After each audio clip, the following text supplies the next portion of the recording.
მშვიდობისა, თქვენ უსმენთ პოლიტიკას თიასი ჭინავასთან ერთად ჩვენ საუბრობთ გლობალურ პოლიტიკაზე, ცხადია პირველ რიგში ქართული პოლიტიკის ჭრილში. წარმოგიდგენთ დღევანდელ ჩვენ სტუმარს, ფილოსოფოსი ოთარ ჭულხაძე, მოგესალმებით ოთარ, მადლობა გადაცემაში სტუმრობისთვის. მოკლედ, თითქოს სხვა თემებით უნდა დაგვეწყო საუბარი დღეს, როდესაც ვიგეგმებოდით, მაგრამ წუხილ გავრცელებულმა ერთმა ცნობამ ჩვენი ესე ვთქვათ საინფორმაციო დღის წესრიგის მთავარ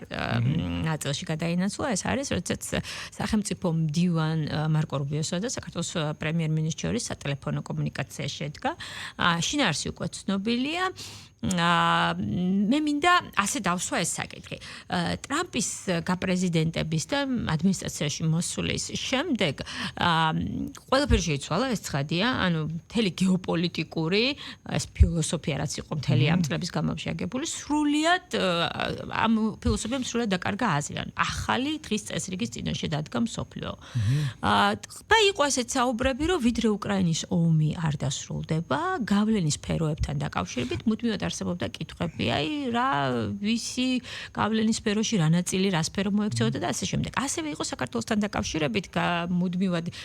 მსჯელობა, რომ ვიდრე არ დასრულდება ეს ომი, არ იქნება,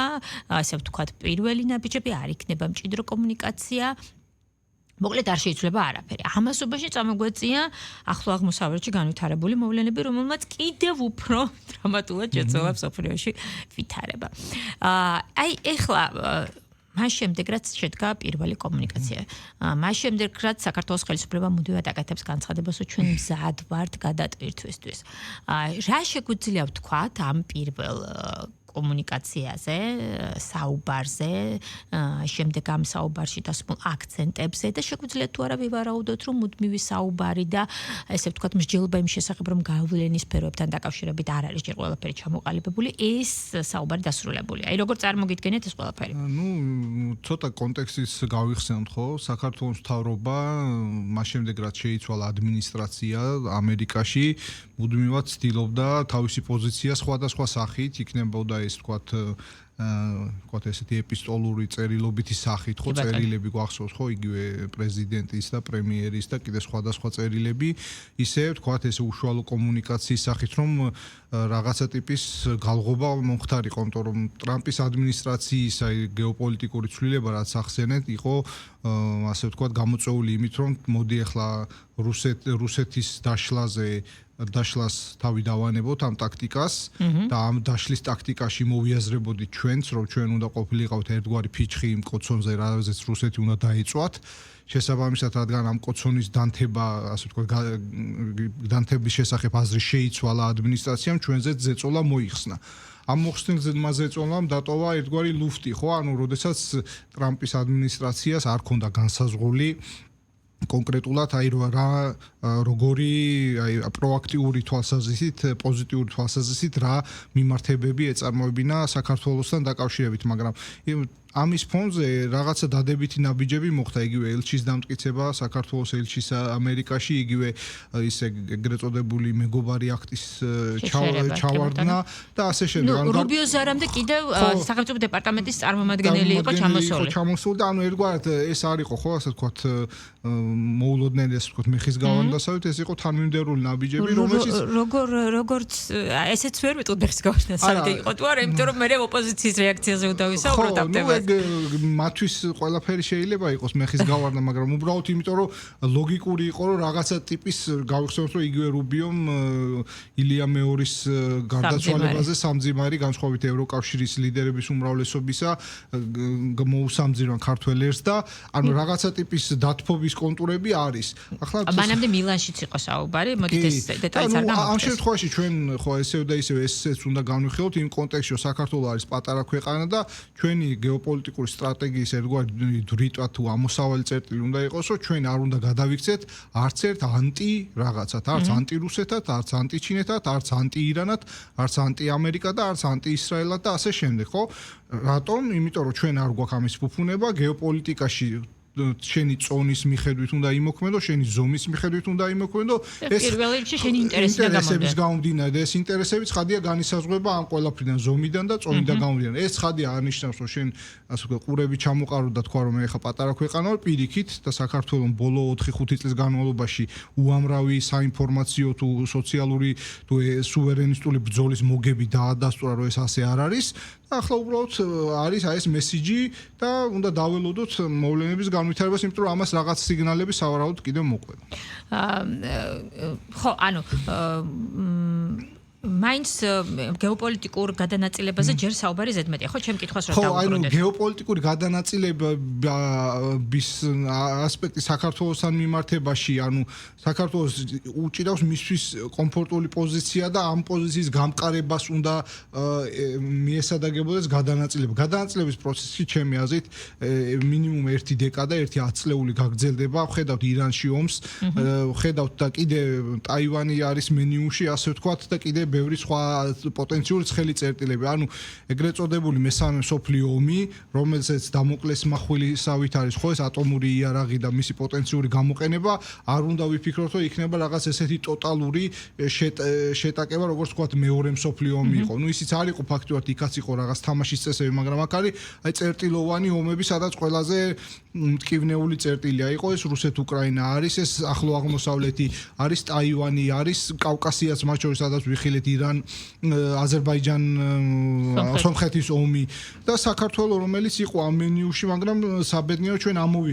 ამოვაღებინეთ თავი, ასე ვთქვათ და მათ შორის ჩვენთვის ასე თუ გეოპოლიტიკური წყობაც კარგად დაჯდა, რომ ტრამპმა გაიმარჯვა, თორემ წინა ადმინისტრაციას რომ გაიმარჯვა, ზეწოლის ხარისხი ბევრად მეტი იქნებოდა. შესაბამისად, ახალი გადანაწილება მიმდინარეობს, ჯერ არ უნდა მოველოდეთ, რომ ის რამენაირ მინიმუმ 1 დეკადაში დასრულდება. და აქ საქართველოს უბრალოდ საქართველოს მაიღო სწორი გეზი. ახლა არის ამ გეზზე იქნება გამოწვევები და როგორც აი თქვა სკოლაშია ხო, თანდათანობით უფრო მეტი და მეტი საგნები რთულდება. აი ამ გამოწვევებზე პასუხი მოგვიწევს ჩვენ. აი ოთარ, ტრამპის ადმინისტრაციიდან 2 წლის თავზე მოხდა ეს კომუნიკაცია. ნუ შეიძლება მანამდე იყო ნაბეჭ მივდიოდით ამ კომუნიკაციამდე, მაგრამ ეს მაინც პირველი ოფიციალური კავშირია. მაინც როგორ ფიქრობთ, რა იყო ამოსავალი ამ საუბრის, თუ დავეყრდნობით ორივე მხარის განცხადებებს, რუბიოს განცხადებაში ცალსახად უსაფრთხოებაზე და შავი ზღვის საკითხზე იყო გამახვილებული ყურადღება, საქართველოს პრემიერი ზოგადად საუბრობდა რამდენად ნაყოფიერი კონტაქტი შედგა, პლუს იმაზე როგორი ერთგული პარტნიორია საქართველოს რეგიონში ამასთან დაკავშირებით. ამას წინ კიდევ უსწრებს ვითარება, როგორც აღვნიშნეთ, ახლო აღმოსავლეთში, პლუს დერიფანი, რომელზეც ტრამპი აკეთებს აქცენტს ტრიპს გულეს, ხო? ტრამპის მარშრუტი ზანგეზურთან დაკავშირებით. მიუხედავად იმისა, რომ ზანგეზურზე შეიძლება ტრამპი ამყარებს ძალიან დიდ იმედს, არ ვიცი ეს რამდენად მაინც საფუძვლიანი, იმიტომ რომ არათუ მხოლოდ რელიეფურად ძალიან რთული მარშრუტია ეს. სხვა ყველაფერს თავი დავამნებოთ, ძალიან რთულია რელიეფის თვალსაზრისით ამ მარშრუტის გადება. მეორე მხრივ უფრო რთულია ასევე პოლიტიკური წონა ამ მარშრუტის, იმიტომ რომ უშუალოდ ირანის საზღვართან მიმდინარეობს ეს ყველაფერი. არის თუ არა ეს ერთმანეთთან ურთიერთკავშირში ახლო აღმოსავლეთში ახლა არსებული ვითარება, რომელსაც უნდა შევეხოთ, რა მდგომარეობაა ეხლა ტრამპის ადმინისტრაციისთვის, ტრამპისთვის პირველ რიგში, იმიტომ რომ დაიწერა უკვე პრესაში, რომ ტრამპი უკვე დასასრულისკენ მიდის, ბევრი და ბევრი მიზეზის გამო. მოკლედ, ჩვენ გვჭირდება ვიმსჯელოთ ამოსავალი წერტილი, რა შეიძლება გამხდარიყო ამ საუბრის. ნუ არის ერთ-ერთი ცხადია ეგ მიზეზი, იმიტომ რომ ხედავთ რომ საქართველოს აი როგორც დერეფნის წონა, იგივე ზანგეზურის აი რამდენად პოტენციალურად, რამდენად შეიძლება ეს გამოდგეს ეფექტური და როდის, იმიტომ რომ ეგ რამდენ შეიძლება ეს უნდა ტრამპის პრეზიდენტობაში მოესწროს თუ რამე დაიწყება იქ ჯერ, ხო? ანუ ერთი სიტყვით საქართველოს ესე რომ ვთქვათ, რასაც ვთქვათ ეს რადიკალური ოპოზიცია ამბობს, აი რადარებზე აღარ ჩანვართ, რაღაც აზრით ამ რადარზე აენთო. ცხადია ეს რადარზე ანთება არ არის რაღაც აზრით, როცა დიდი გეოპოლიტიკური მოთამაშის რადარზე ხდება პატარა გეოპოლიტიკური მოთამაში, პატარა წონის, ეს ცხადია გარკვეულ რისკებსაც შეიცავს. თუმცა მე მგონია რომ აი ეს რისკები მაინც გადაზღეული იქნება და რაც რაც მათ შორის ეს დერეფანი, იმიტომ რომ იქ ჩინეთის როლიცაა ხო მნიშვნელოვანი და ასევე ის რომ თქვა ისრაელიც თქვა ამ ჩვენგან მიმავალი ასე ვთქვათ მილსადენითაც ღებულობს გარკვეულ ენერგიებს ხო ანუ ის ფაქტი რომ ეს ახლა ხდება არ არის შემთხვევითი ეს არის სწორედ ის რომ ყოველ შემთხვევაში ესე ჩანს როგორც ახსენეთ რომ აი დასასრულისკენ შეიძლება წავიდეს იმიტომ რომ აღმოჩნდა რომ ირანი არ არის ვენესუელა აღმოჩნდა რომ ირანის ასე ვთქვათ ამ მეთოდებით ჩამოქცევა როგორც იგეგმებოდა გეგმა რო ვთქვათ თავს ასე ვთქვათ თაცლი და ჩამოიშლება არა იმიტომ რომ შიიტური მოწამეობრივ ეთიკაზე დამყარებული ისლამის ქვეყანა გეგმა ბერმა პოზიციურ ეგრეთ წოდებულ პინგ-პონგში ხო ამ რაკეტების გასვლაში ირანს მოვქანცავთ ანუ დაქანცვის ომშიც არ არის იმიტომ რომ ეს ჰორმუზის სრუტის ასე ვთქვათ როგორც ბერკეტის გამოყენება მოახდინა ირანმა და უკვე ეს გეგმაცე რომელიც რაღაცა ესე ვთქვათ სახმელეთო ჯარების შეგზავნას და იმ ხარგის კონძულის დაკავებას გულისხმობს ასევე კონტრპროდუქტიული ჩანს პლუს ამას ვხედავ ჩანს იმიტომ რომ რეალურად ამერიკა მოუხსნა სანქციები აშშ-ს და იგივე ირანის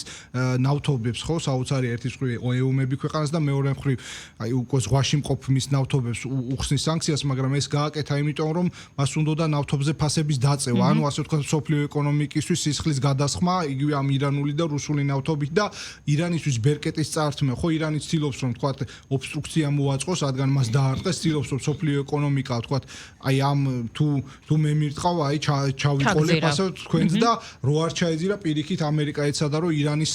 ნავთობის ასე ვთქვათ სისტემაში შეშვებით რაღაცაზით სოფლიო სისტემა გამოეფხიზლებინა შიდა მოვლენები ამერიკას აქვს შეიძლება ხა უცნაურად გეჩვენოთ სოფლიო ჩემპიონატი ფეხბურთში ჩასატარებელი აქვს არჩევნები ტრამპს რეიტინგი არის დაბალი აგერ 10 მილიონამდე თუ რა ვიცი ძალიან ბევრი ადამიანი გამოვიდა რომ მეფე არ გვინდა და ასე შემდეგ და ტრამპის სრულიად კარიკატურიზაცია მოხდა არის ეპშტეინის სკანდალი რომელიც ძალიან დიდი სკანდალია და ნუ კაცობრიობის სირცხვილი ძალიან რბილად რო ვთქვათ რომელშიც ამერიკული ელიტის კავშირდება და ირანის ერთ-ერთი პროპაგანდული ხაზი არის რომ ჩვენ აი ეპშტეინის რეჟიმს ვებრძვით და საინფორმაციო ბრძოლაში რაღაც ქულებს იღებენ ამით ირანელები და ანუ მთელი რიგი პრობლემებისა გროვდება ხო და ანუ აქედან გამომდინარეა უკვე რადგან გადავედით ირანის თემაზე რომ აი ეს მომენტი შეიძლება იყოს რაღაც აი ვთქვათ სხვადასხვა მოსინჯვა, სხვადასხვა ალტერნატივების და აი ამ მოსინჯვის ერთ-ერთი ცელბე არ გულისხმობ საომარი მოსინჯვა, არამედ ვთქვათ ალტერნატიული ვთქვათ გეოპოლიტიკური მარშრუტებისთვის და ანუ ინტერესები ჩდება უკვე რაღაც სხვა. თუ აქამდე იყოს საქართველოს რაღაცა აი თვითონ არ არსებობს, ეხა არსებობს რაღაც თვითონ ესეთი. რუკა გაიხსნა და დახედა ყველამ რომ საქართველოს არსებობს. ამას ჩვენ ფრთხილი ოპტიმიზმით უნდა შევხედოთ როგორც ყველა გეოპოლიტიკურ დიდძალასთან ურთიერთობას. ხო, აი ამით გადავინაცოთ იმ საკითხზე, რასაც ქვია ქართული ოპოზიცია. არ ვიცი ეს დიდი გასაჭირი იყო ქართული ოპოზიციისთვის თუ არა მარკო რუბიოს ზარი. ნუ ყოველ შემთხვევაში მოდით ჩვენ ვიმსჯელოთ ამ თემაზე. პირველი რაც იყო რეაქციებს გულისხმობ, როგორც სადა ოპოზიციამ ამის ახსნა. ეს არ იყო კარგი ზარი. ეს იყო ძალიან ცუდი ზარი საქართველოს ხელისუფლებისთვის, იმიტომ რომ აი რატომ უკვე აქ განმარტებული არ არის. იმიტომ რომ იყო ერთი ვერსია რომ საქართველოს ხელისუფლებას მოსთხოვენ ალბათ, რა ვიცი, ჩვენ აქ ბაზა არ გვაქვს, ამიტომ არ ვიცი რას მოგთხოვენ, ცოტა ვერ გავიგებ, მაგრამ მოგთხოვენ სახმელეთო ოპერაციისთვის დერეფანს საზღვაო საჰაერო მოკლედ ყველაფერს მოგთხოვენ რითაც შეიძლება ტრამპმა ირანში გააგრძელოს თავისი სამხედრო ოპერაცია ეს ერთი და საქართველოს ხელისუფლება რომელიც როგორც ისინი ამბობენ პრორუსი ამას არ დათანხმდება და ამიტომ ძალიან ცუდი ზარი იყო ეს ყველაფერი ხელისუფლებისთვის მეორე ვერსია წამოვიდა რომ იცით რა ძალიან კარგია რომ ამერიკა უკვე ელაპარაკება საქართველოს ხელისუფლებას აქამდე არ ელაპარაკებოდა და ეს ძალიან კარგი იყო იმიტომ რომ არ აღიარებდა საერთაშორისო თანამეგობრობა საქართველოს ხელისუფლებას ეხლა კარგია იმიტომ რომ ეს ნიშნავს რომ საქართველოს ხელისუფლება იძულებული იქნება დაანიშნოს არჩევნები ოღონდ რის საფუძველზე არ არის ეს განმარტებული გაათავისუფლოს როგორც ისინი ამბობენ სინდის პატიმრები და მოკლედ ყველაფერი შეიცვალოს და გადააბაროს ხელისუფლება ოპოზიციას ეს არის არ შეიძლება კიდე მესამე ვერსიაც იყო მე არ შევხვედრი ვარ მაგრამ ყოველ შემთხვევაში ეს ორი ძირითადი საკითხი გამოიკვეთა. აი რა შეგიძლიათ თქვა ოპოზიციის მდგომარეობაზე დღის გადასახედი და რომელმაც დღეს სხვათა შორის დღევანდელ დღეს 31 მარტს რეფერენდუმის წლის თავზე პლუს ზუსტ გამსახურდას დაბადების დღეზე ეროვნული რაღაც მოძრაობის მსგავსი აქცია და ნონსა 26 მაისს გეკმავენ ისინი მასშტაბურ აქციას. მე ახლა უცბად ასოციაციურად ჩვენი ოპოზიციის ძალიან მოკლე და არასტრატეგიულ აზროვნებაზე თუ ამას აზროვნებად არასტრატეგიულ რეფლექსირებაზე ესე დავარქვათ გამახსენდა ეს როცა პრიგოჟინის ამბოხი იყო ხო რუსეთში რომ აი რაღაც წინ მიიწევს პრიგოჟინი და რაღაც ესეთი ლექსებიც კი მიუძღვნა ეს ჟივილხივილი იყო და ანუ ეს ხალხი ხო ცხოვრობს რეალურად აი ამ რაღაც Facebook ბაბლის ლოგიკაში კი ცხადია ჩვენც ყველა ვიყენებთ და ხა გამოქვაბულს ცხადია არავინ ზის და ყველა მიცის ეს ტექნოლოგიები მაგრამ უბრალოდ ამის ლოგიკა რა არის ხო რომ აი რაღაც სწრაფი იმპულსი გახარება და მე უცბად რაღაც სასოწარკვეთა რომ არაფერი არ ხდება ხო ანუ ესე მე მახსოვს აი მეგობარი აქზე იყო ჟივილხივილი თვით მაშინაც კი როდესაც მათ რეალური ასე ვთქვათ უხეშად ვთქვათ სატოპკეებს უწევდა ამერიკის წინა ადმინისტრაცია გვახსოვს ხო მეთიუ მილერი და სხვები აი უშუალოდ ჩართული იყო ყოველდღიურ წესრიგში და რამის მაღვიძე არა ქონდა დაყენებული და ყოველდღე გამოდიოდა და გამოწერილად საქართველოზე აი სიტყვებს ამბობდა და ანუ მაშინაც კი მათ ვერ შეძლეს რაღაც ვთქვათ აქ ხელისუფლების ხელში ჩაგდება და ეხლა უფრო საეჭვო უბრალოდ ეს მათზე მეტყველებს აი სულო თავი დავანებოთ იმ სისხლიან 9 წელს სულო დავანებოთ ამათ წარსულს და რაღაც აი უბრალოდ რო იყო ვიღაც აი ნეიტრალური ტიპები აი მოდი ეს გონებრივი ექსპერიმენტი დაუშვათ როგორ შეიძლება ქვეყანა ანდო იმას ვისაც აი რაღაც აი ესეთ იმპულსებზე ანუ იმპულსურობასთან გვაქვს საქმე ხო ანუ როცა ესეთი იმპულსურები არიან რომ აი რაღაცა Facebook ინფორმაციაზე ჟივილხივილის ლოგიკით აწარმოებენ პოლიტიკურ დღის წესრიგს აი ამ ჟივილხივილის დღის წესრიგის ერთ-ერთი ნაწილი იყო რაც მათ საჩუქარი გაუკეთეს ოცნებას რომ როდესაც არ შევიდნენ პარლამენტში იმიტომ რომ იფიქრეს რომ ეხლა ტრამპი აუწევს ყურს ოცნებას და ჩამოიშლება რეჟიმი თავისით არ მოხდა ხო ანუ მათი ანუ უბრალოდ მე მათი ამორჩეულთა ხა ხანდახან ხო მაქვს ურთიერთობა ჩვეულებრივ ხალხთან უბრალოდ აი თავი რო დავანებოთ გასაგებია რომ ოცნება შეიძლება არ მოგწონდეს რაღაც ასე შემდეგ ანუ აი ამათ როგორ შეიძლება ანდო ქვეყანა ხო ანუ სახელმწიფოებრიობა გულისხმობს რაღაც დაფიქრებას, მოთმინებას, სტრატეგიულ გათვლას, ეგრეთ წოდებულ ტაიმინგს, ხო, ანუ სწორი დროის შერჩევას და მე რაღაც ინიციატივის ხელშეაღებას და აქ ხვდებით აი სრულიად იმპულსურ, აი რაღაც Facebook ჟივილხივილა, ასე ვთქვათ, შემადგენლობას, რომელიც აი რაღაც მორიგ, აი ამაოების მორიგი იტერაცია, ამაოების მორიგი წრეზე მიდიან და ნუ რა ვიცი კარგი არის ის რომ ესენი ჩვენ გვახსოვს რომ 5-6 წლის წინ მათ ჰქონდათ ისინი ქმნიდნენ დღის წესრიგს ხო იგივე როდესაც ვთქვათ იგივე მელია დაიჭირეს მაშინ გვახსოვს რომ ხელა აჟიოტაჟი იყო და დღეს აღარც მახსოვს ხო რამდენი ზოგი ჩასვეს მე ხა მეც არ მახსოვს ვინ არის ციხეში და ვინ არა და ახლა ამისი ასე ვთქვათ ამისი რეზონანსი არის ბევრად დაბალი რატომ იმიტომ რომ ქართულმა უცნებამ ბოლო პერიოდში სწორი სტრატეგია აირჩია დადგა სუვერენისტულ პოზიციაზე და ამ მიმართულებით მტკივნეული ნაბიჯები გადადგა გვახსოვს ხო 23 წელი კანონის გაწევა მე შემოსვა და აი შემოbrunება ამ კანონის მიღება და ასე შემდეგ იმიტომ რომ მაშინ ცხადია ადამიანებისთვის შეიძლება გაუგებარიც ყოფილიყო ხო ანუ ასე ვთქვათ NGO სეგმენტი შეიძლება ეფიქრათ ადამიანებს რომ აი კი რაღაცა მავნებლები არიან ესენი მაგრამ აი იყვნენ რა საჭიროა ხო მაგრამ დავინახეთ ჩვენ რომ აი რეალურად მავნებლები კი არ არიან ისინი ბევრ რამეზე არიან წამსვლელები ხო რუსთაველზე რაც მოხდა ეს მთელი ეს მაშხალების და პულიმიოტების თუ რაღაც უბედურებების სროლა ხო რაც ჩვენ დავინახეთ ანუ ერთი სიტყვით მოხდა ის რომ ანუ ოცნების აი საგარეო ვექტორში აი ძალიან სწორი და რო ანტი რაღაცა არ ვიყოთ აი ამ მიდგომამ გაამართლა და ამას დაემატა ამერიკის არჩევნები და ამათი ასე ვთქვათ მარგინალიზაცია მოხდა თორე ჩვენ გვახსოვს რომ ესე არ იყო იგივე 5-6 წლის წინ ანუ ერთი სიტყვით ისინი აგრძელებენ ანუ ისინი არიან ჯერ კიდევ 2003 წელს და არის 2026 წელი კი ბატონო ამ იმპულსებით რო ხელმძღვანელობენ მაინც შეგვიძლია ვარაუდოთ ეს ზარი ეს ვერსიები, რასაც ისინი ფიქრობენ ამ ზართან დაკავშირებით, მართლაც ჯერათ ამის თუ თავს იმშვიდებენ თუ მაინც მარკეტინგულად თვლიან, რომ თავიანთ დამორჩილს ესეც არ წარუდგენენ. ხო, ან რაღაცა უნდა თქვა, ანუ სულ ხა რუბიო რო გამოსულიყო და ეთქვა, რომ აი მე ვთქვი, რომ ველაპარაკე და ვთქვი, რომ აი რა კარგია და სულ ოცნება იყოს. აი ეს რო ვთქვა, აი პირობითად დაუშვათ ჰიპოთეზა, რომ აი მე მინდა რომ ოცნებას კიდე 30 წელი ვეთანამშრომლო. აი ეს რო ვთქვა, იტყოდნენ, რომ ეს 30 წელი კი არ თქვა, რაღაც დღე თქვა, ანუ ხო ხდები ყოველთვის ეცდება, რომ აი ესე ძალიან რაღაც პრიმიტიულად მოირგოს, ასე ვთქვა, თემა. თუმცა კიდევ ერთხელ ვამბობ, ხლა მე არ ვამბობ, რომ ეს ზარის გამო ხა ჩვენ ზეიმი უნდა გქონდეს. ეს არის ძალიან ლოგიკური, თანმიმდევრული მუშაობის შედეგი. ყველა მიმართულებით იგივე ჩინეთთან, იგივე ამერიკის შეერთებულ შტატებთან ჩვენ არ გვაქვს იმის ფუფუნება ჩვენი გეოპოლიტიკური გაბარიტებიდან გამომდინარე, რომ რაღაც ანტი ვიყოთ, ხო? შეიძლება პოზიციები გქონდეს ამ ქვეყანაზე, იმ ქვეყანაზე, ეს დემოკრატიის ნაწილია, მაგრამ როგორც სახელმწიფოს არ გვაქვს იმის უფლება, რომ ანტი რაღაცად ვიქცეთ. აი სხვათაშორ ზეიმი რო არ არის, ამასაც ეჭვის თვალით უყურებენ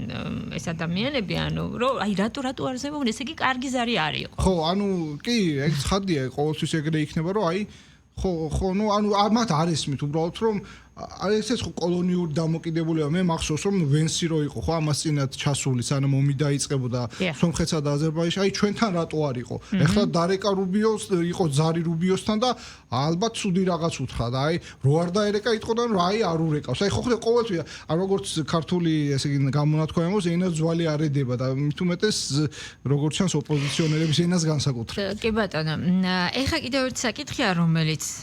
მარკო რუბიოს ზარმა შეიძლება ცოტა ოდნავ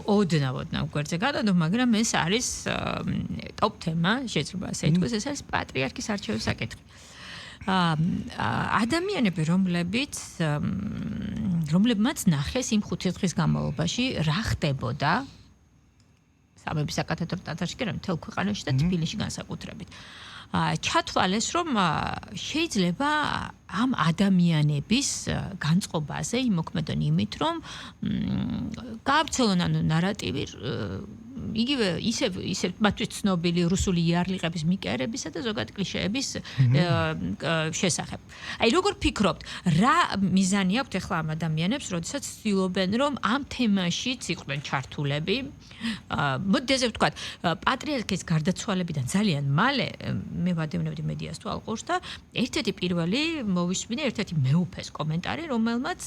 პირდაპირ პირველივე წუთებში განაცხადა, რომ ეხლა უკვე პატრიარქის ახალი პატრიარქის არჩევის პერიოდი უნდა დაიწყოს და ხელისუფლება არ უნდა ჩაეროს. ანუ არავის ამაზე არც უფიქრე, იმიტომ რომ შოკი იყო, ჯერ პირველი წუთები იყო შოკი პატრიარქის გარდაცვალების შესახებ, მაგრამ მათ დაიწყეს ამაზე საუბარი. ეხლა ამავე არგუმენტით ისინი ხელისუფლებას, ესე ვთქვათ, ებრძვიან, რომ ხელისუფლება ერევა საპატრიარქო არჩევნებში და მისი ფავორიტი არის მეუფე შიო. ამ ადამიანებს სურთ მართლაც დისონანსი შეტანა ამ პროცესში, რომელიც მათთან ახლოს საერთოდ არ არის. მოდით ესე ვთქვათ, ყველაფერს იმის საპირისპიროს დემონსტრირება იყო ის 5 დღე, რასაც ისინი ხადაგებენ მთელი ამ წლების განმავლობაში. ასე არ არის? ანუ რისი მიღწევა სურთ ამეთი? ხო, მიღწევა ცხადია სურთ იმითი, რომ რაღაც ასე ვთქვათ, წყალი აიმღრეს და მე იქ თავისი პოლიტიკური თევზები დაიჭირონ და ამ შემთხვევაში ესეც მათთვის ერთგვარი თემაა, ხო? იმიტომ რომ საპატრიარქოსში რაღაც ტიპის ბზარების გაჩენა და ასე შემდეგ ეს მთლიანად ეროვნულ ერთობას ურტყავს იმ ერთობას რომელიც დავინახეთ ხო აი პატრიარქის უწყვეტ პანაშვიძე თუ მართლაც მილიონზე მეტი ადამიანი გამოვიდა ხო უბრალოდ მე უბრალოდ მათი ასე ვთქვათ მენტალურ პარაზიტიზმზე მინდა განსაკუთრებული აქცენტი გავაკეთო იმიტომ რომ შეიძლება იყო რაღაცაზრით აი ესეთი ვიღაცა არ მოგწონდეს ან აი ხვდებოდე რომ აი რაღაცა გულში რაღაც ბოღმა გქონდეს მაგრამ აი წინა პოლიტიკური რაციონალობის გამო უბრალოდ გაჩვენე და არაფერი არ თქვა მაგრამ ხშირად იმდენად ახსილები არიან ამით რომ არ შეუძლიათ რომ გაჩერდე აი რაოდენობა მაინც რომ გაგაჩეროს ხო ანუ შეიძლება ხა პირობითად რა ვიცი შეიძლება ხშირად ყოფილა რომ უმრავლესობა შეცდეს ხო ყოფილა ანუ არ არის აუცილებელი მაგრამ აი უბრალოდ ეხლა ხო ხვდები რომ კონტექსტი სხვა არის ხო ეხლა იქ ანუ უბრალოდ გასაგაი უბრალოდ დააცადე ხო გავიდეს ჯერ ხო არ შეიძლება რომ აი პატრიარქის გარდაცვალების მეორე დღეს პირობითად რავი ისაუბრო აი არჩევაზე ხო ანუ ეს ქართულ იმაშიც არის რაღაცა ტიპის ხო არ პატრიარქსაც რომ არ თქვა ხო ჩვეულებრივ ადამიანის გარდაცვალებას აცდიან ხო იმ ადამიანს რომ თქვა მიაბარონ მიწას და შემდეგ იწყება ხო რაღაცეების განხილვა ხო ანუ ეს რაღაცა ხო კულტურული კოდები არის ანუ რის გამო ჩვენ ესე ვშფოთდებით ასე რომ თქვა არის სწორედ ის რომ ეს რაღაცა აი ეთიკურ კულტურულ კოდებს არღვევს ერთგვარად ხო და მათი ცხადია მათ აი ყველანაირი ასე ვთქვათ ამღრევა უნდათ ყველაფრის ხო იგივე ეს სადაც ერთიანობის წერტილია ხო აი დარტყმა სახელმწიფოს ეკლესიას ეროვნულობას ოჯახს ხო და მე რა თქმა უნდა როდესაც აი ადამიანებს შორის ეს ბმები წყდება ეს ურთიერთგაგების და აი დაუწერელი ურთიერთგაგების ბმები რო წყდება მე მათი რა მართლა ბიომასაც როგორც გვარამია უწოდებდა ოდესღაც ქართული ოცნების ამორჩეველებს და იმ 100,000 ადამიანს რომელიც შეიკრიბა ერთ-ერთ აქციაზე ხო თუ ერთ დემონსტრაციაზე აი მართლა იმ ანუ ადამიანების ბიომასაც ქცევა არის მათი მიზანი რომ ამ ბიომასის მართვა მე იოლად შეეძლოთ და ესე მარტივად შეიძლება ვთქვა ანუ არა დასკვნების გამოტანა იმიტომ რომ დასკვნების გამოტანა ძალიან მნიშვნელოვანი რამე თუნდაც პოლიტიკოსებზე როცა საუბრობთ ანუ იგივე დასკვნის გასხვას ერთ-ერთი დავით არჩიაშვილის სტატუსი წავიკითხე გუშინ რუბიოს ზართან დაკავშირებით რომ ოპოზიციამ უნდა შეცვალოს რაღაც სტრატეგია ეს უკვე აღარ არის ის რომ არავინ არ აღიარებს არავინ არ ელაპარაკება ანუ ეს უკვე სხვა მომცემლობა მაგრამ არა ამ მიმართულებით არა აქვს სწორება ოპოზიციას რომ თუნდაც იგივე იმ მილიონზე მეტი ადამიანის გამოსვლა რომ ნახოს მდუმარე სამძიმარი რომელიც უდიდეს პატივისცემაზე იყო დამყარებული იმ ადამიანის მიერ რომელიც ხადაგებდა მთელი ამ წლების განმავლობაში იმას რასაც საპირისპიროს ამბობენ ესე ანუ არა დასკვნების გამოტანა მე საპირისპირო ნუ ეს არის ეგრეთ წოდებული ბაბლის ლოგიკა ხო ბაბლის ლოგიკა არის რომ აი იკეტება წრე რაღაც Facebook-ში რამდენიმე ჯგუფები ერთმანეთის წახალისება და ლაიქება, მოწონება, შექება და ეს სინამდვილეში სიღრმისეულად არის რომ რეალურად სამყარო ხო ხიფათების შემცველია და ანუ ხიფათებისგან თავის დაცვისთვის იგება ალტერნატიული სამყარო, სადაც ერთი კონკრეტული შეხედულება არის ჭეშმარიტი, გარეთ რა ხდება იქ თქვა მილიონი კაცი გამოდის თუ არა, გარეთ რომელი ხელისუფლება არის მთავრობაში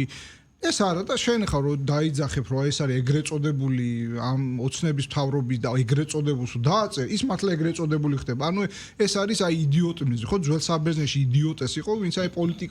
პოლიტიკაში არათანამონაწილეობა ხო და აი ეს ბაბლის ლოგიკა რეალურად ამ იდიოტეს ქმნის ხო ანუ შენ რაღაცა ვითომ ხო აი პოლიტიკაზე ფიქრობ რაღაც პოლიტიკოსები ქვია მაგრამ სინამდვილეში ისევ ეს ბაბლის ლოგიკაა რომ შენთვის უსაფრთხოების კედლებს იშენებ გარეთ რა ხდება არ გაინტერესებს ხო ხა ყველა საზოგადოებაში მით ეს ქართულში როცა სადაც ჩვენს განსხვავებულები ვარ ძალიან პოლიფონიური სიმღერა რაც არის ის ვარ საზოგადოებაში ხო ანუ ეს განსხვავებულობას არ ცნობ და რა თქმა უნდა იმას რო არ ცნობ მე ის რაღაცნაირად აქვეითებ და მე უკვე თუ მოიგდებ ძალაუფლებას ხელში იმას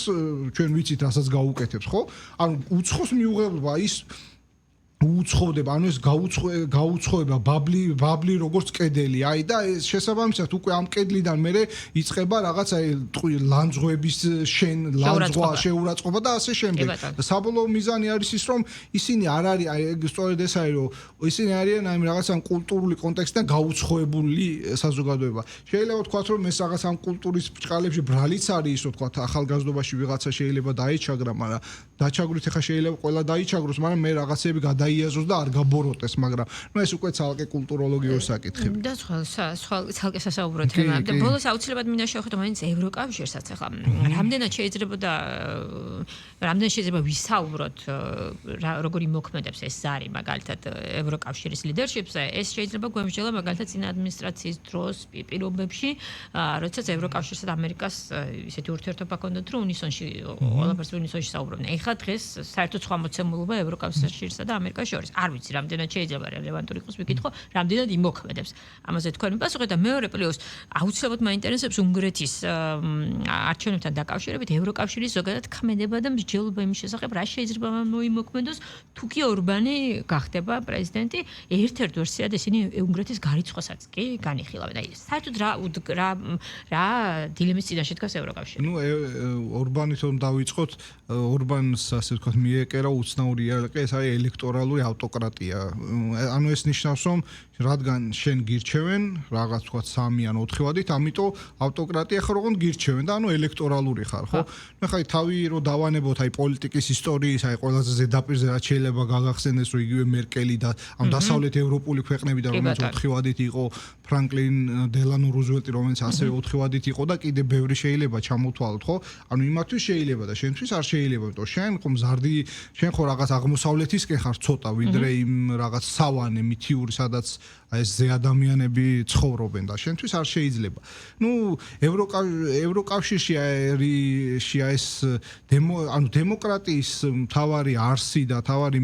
მიმზიდველობა რაღაც თქვა შეიძლება მას ბევრი მინუსი კონდეს, მაგრამ ამ ელექტორალური დემოკრატიის არსი არის, რომ წაგების შესაძლებლობა უნდა დაუშვა. ანუ ესე თამაშად თუ აიღებ, ანუ თამაში არ არის თამაში, თუ მას არ აქვს წესები და ამ წესების მიხედვით არასდროს არ შეიძლება წააგო, ხო? ხა იგივე ჩვენ 2012 წელს, როდესაც რო არ ყოფილიყო პირველად ელექტორალური დემოკრატია, სააკაშვილის რეჟიმს შევცვლიდით, შეიძლება შეგეცვალა მარტო იარაღეთ, ხო? ანუ ეს არის მოგონილი იმისთვის, რომ რაღაცა შეიცვალოს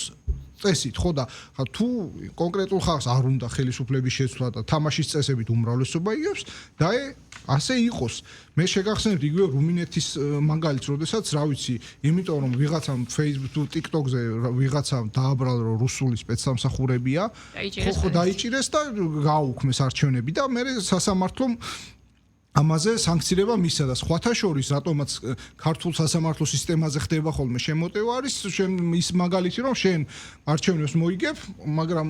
სასამართლო იქნება კონკრეტული უცხოური ძალების ხელში, ჩვენ რომ დაუძინებელ მეგობრებს ვეძახი და ის სასამართლო იტყვის რომ რუსეთი ჩაერია, გავაუქმოთ. ანუ ეს არის რეალურად ევროკავშირის ბიუროკრატიის მიდგომა, ხო? ჩვენ კიდევ ერთხელ მიჯნავთ, ხო? ევროპული კულტურა სხვა არის, ჩვენ მასთან რაღაც ფასეულებითი თანაკვეთა გვაქვს, თუმცა ჩვენი უნიკალურობებით, უბრალოდ ევრობიუროკრატია დღეს არის, აი მართლა ის რაღაც ის იდეალებისაც ახლა განმაათლებლობის რაღაც გაბედე აზროვნება, აი გავბედე, არ მომეწონა ეს ევრობიუროკრატი და რა ვიცი, ვაკრიტიკებ, რა პრობლემაა, იმიტომ რომ ესენი აი ფაქტიურად უთხრიან ძირს თავის რეპუტაციას, ხო, რაც აი არც ერთ ანტიდასავლელს, ხო, ესეთებიც ხო არიან ჩვენთან ანტიდასავლელს არ გაუკეთებია იმდენი ევროკავშირის რეპუტაციის დაზიანების, თუ რამდენიც თვითონ ევროკავშირმა. მაგალითად გაგახსენებთ, რადგან წეგან ეკლესიაზე ვსაუბრობდით, გერმანიის საგარეო კომიტეტის როთი რო იყო და რო თქვა, რომ თქვენ მართლმადიდებლობას თავი დაანებეთ, ეგ არაპროგრესულია, ხო? ანუ ხო შეიძლება აი კონტექსტურად რაღაც იმ კულტურა მოატყუე, რომ აი რა კარგი ხარ და რაღაც მოთაფლე და მე შეიტყუე ევროკავშირში და იქ ანუ მაგ ასე ვთქვათ რაღაც ეგრეთ წოდებულ მრავალსვლიან კომბინაციებსაც არ ხარჯავენ დროს იმდენად მეორე ხარისხოვნად გიყურებენ და ეს არის პრობლემა, რომ ისინი რაღაც ზევიდან ხედავენ და ესე არის ხა უნგრეთი, ანუ ჩვენ რო ევროკავშირში შევიდეთ რა უცბად ტოლა დაგვინახავენ, არა. ამისი მაგალითია, ამარას მაგალითია უნგრეთი, რაზეც თქვენ კითხვაში დასვით. ნახოთ როგორ გამთარდება უნგრეთში მოვლენები და ნახოთ ჩვენთანაც როგორ გამთარდება მოვლენები. დიდი მადლობა. მადლობა თქვენ. ხაძე იყო ჩვენ გადაცემის სტუმარი. დღეს ჩვენ გამოშვება ამით დამსრულებულია. ჩვენ ზუსტად ერთ კვირაში შევხვდებით ამავე ტალღაზე ერთმანეთის დროებით.